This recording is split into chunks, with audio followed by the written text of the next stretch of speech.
and he was thrown out of the kingdom because that was anti-psychodynamic, anti-Freudian, anti-everything at the time. We began to enlarge that with Heinz Kohut in self-psychology, who talked about therapy is basic and empathic, or empathy is a vicarious intervention. You all know about object relations theory, attachment, and relational psychoanalysis. So, Helen's going to pick up. Almost no one in the Imago community knows that before I met Harville, I had a longing to be a Jungian analyst. And I had, as you all do know, I was getting my master's in counseling psych and went halfway through a PhD in clinical before we married. But I will mention just a couple theorists that I was so drawn to, which will indicate maybe for you all why I ended up proposing to Harville, because Harville was saying so much of this. But Carl Jung, just to point out that his view, amid Freudian individualism and this background that Harville's just said, he said, when little individuals are born, he called them little selves,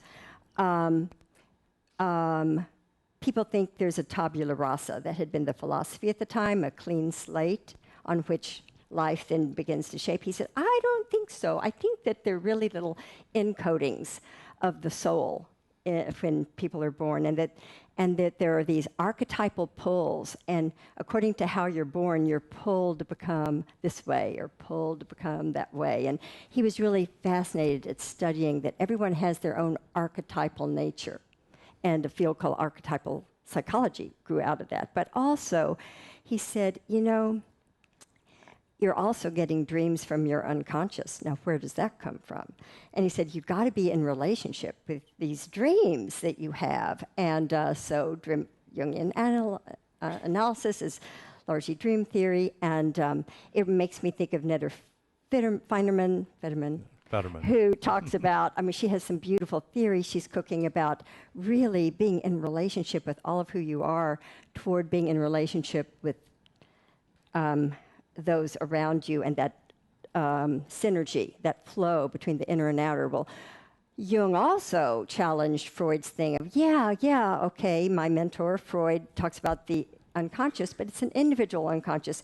I think there's a collective unconscious.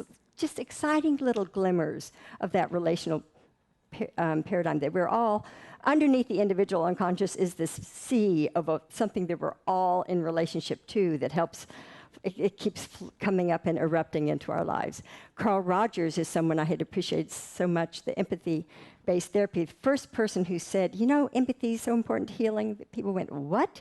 And they said, well, really, if a therapist will be empathic and have unconditional positive regard to the client, I think that relationship is more healing than their insights. So, again, unconditional positive regard reminds me of Al Tuttle, pre-validation. Who invented pre-validation in the community? Al Tuttle. Okay. Turtle. Okay. Thank you for the correction. Anyway. Oh, he's a turtle? I don't think so. So, of course, then Kharkov came along and started studying empathy and doing research on empathy. But there are two quotes of Rogers. He said, when I look at the world, I'm pessimistic. But when I look at people, I'm optimistic. And I think that came from what so many of you experience in your therapy offices, how people will just open up like a rose when there's empathy in the room, because empathy is relational. Another quote of his, what is most personal is what is most universal. And who does that remind us of? So you can see why, I just began to swoon when I would hear Harville talk. I was his first groupie.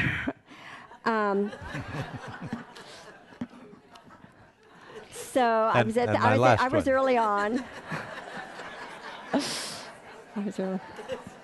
I'm proud of being number 2. So women's relational psychoanalysis, I'll say more about that, but we know Carol Gilligan Kohlberg had said, people are born attached to their mothers. And so the goal in therapy is to separate and individuate and be your proud, wonderful self. And women have come along at the same time that Getting was being written, absolutely parallel to that. Women were saying, I'm not so sure. Maybe the telos of life is relationship, attachment, a healthy attachment, that maybe our strength comes from healthy relationships. So that was a glimmer of the relational paradigm, and then interpersonal neurobiology. I just would mention that that neuroplasticity stuff is, of course, so exciting, that Freud had said anatomy is destiny. Whatever you're born with, you're stuck with. Freud also said, but near the end of his life, he said, now, what's the goal of all this psychoanalysis? And he said, well, the goal of psychoanalysis is to resign yourself to human misery. And when we learned that the brain can evolve and neuroplasticity, then people like Dan came up. The brain is experience dependent. We have social brains. And he has moved beyond the single skull theory of the brain, and even sounds like Mary Rita. He says, I think we can like move beyond the I and me toward the me. He says it sort of to the we. Move between the you and I toward the we. So psychoanalysis, psychotherapies are really moving toward that relational paradigm. But philosophy, Martin Buber, the I and the thou, that it's when we learn to move beyond treating each other like objects and I, it. And if we can ever get to the point that we treat our partner and others as an I, thou, that some universal flow of love comes between these two people and something holy begins to reside in the space between. So philosophy, too, is saying that something ineffable happens when two people come together in empathy, regard, and that's the space between is sacred space. So relational in ethics, it was two women who were partners, Bev Harrison, Carter Hayward. And this was, again, right as Getting was being written. The roots of our desire to act for justice grows out of our longing for right relations. Judy Jordan, Jean Baker Miller, it's essential we learn to maintain our strengths through connection by valuing, and sustaining relational context. Judy Jordan. By the way, Judy Jordan is on the board of an organization that Harville and I will tell you about, that he had the idea of starting. And then the relational has moved out into the culture. And the real point of this slide is things can change. I mean, y'all are all here because you're such hopeful people. You know that. Some people don't know that. Things can change. Civil rights movement. We've all lived to see change happen. The women's movement. And women moved into relationship with themselves and with each other. And their goal with Bev Harrison and Carter Hayward, languaging it, was to create right relationship with men.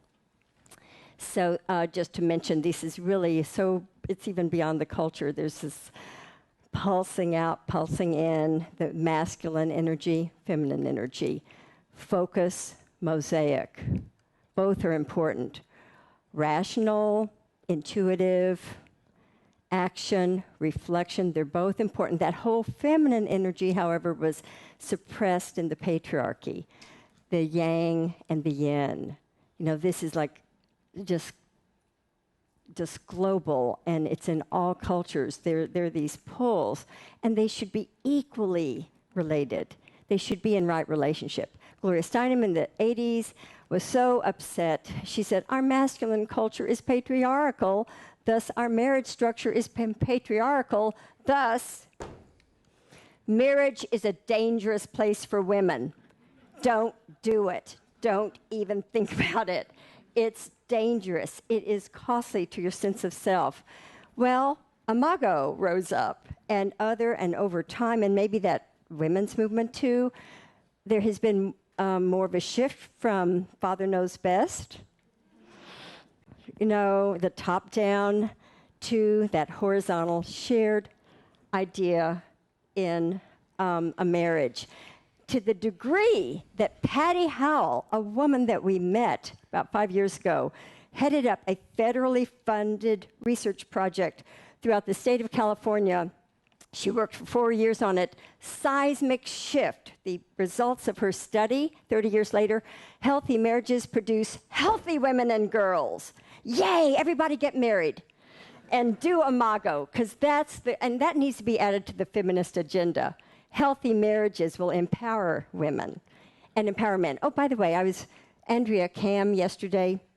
She said, by the way, that patriarchy thing, we talk about women being oppressed, it was men, too, equally oppressed. And so that was bad for everybody. I see a lot of heads nodding. Glad you get it. So whereas marriage was once a dangerous place for women, it doesn't have to be anymore. So we believe that as we're moving from the age of the individual to the relational age, Imago will help ensure we're teaching people to allow every voice being heard and every opinion. Let's try to get more in the habit of pre-validating each other. Thank you, Al. Every revolution needs tools to create the structure that will hold the revolution. And Harville and I